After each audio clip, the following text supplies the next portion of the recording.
هذا السيد هذا مسكين اللي كيهضر على الحولي اللي نتوما متمرين عليه، قال لك ان الله لا ينام لحومها ولا دماؤها بل ينال من التقوى. شحال ما دفعتي في ذاك الحولي عندك فيه الاجر. واش هذا الشيء كيقولوه العلماء ولا كتقولوه نتومايا؟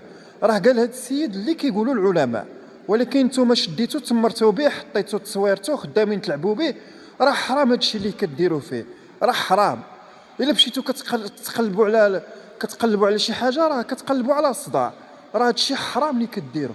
واش تهزوا واحد مسكين قال لكم الحولي شحال ما حطيتو فيه عندكم فيه الاجر، وراه حقا عندك فيه الاجر.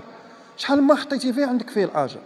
راه من الله سبحانه وتعالى كيقول لك ولا لا ينام لحومها ولا دماؤها بل ينال منكم التقوى. راه هادشي اللي كيقول الله عز وجل، ماشي هو تيقول لكم شي حاجه ما قالهاش الله عز وجل، ولكن نتوما تتقلبوا على الحرمات. راه هادشي اللي كتستناو تتلقاونا حسابكم عند ربكم.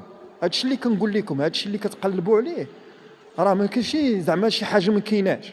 والسيد كيهضر لكم شحال ما حطيتي في داك الحولي الفلوس فيه عندك فيه الاجر.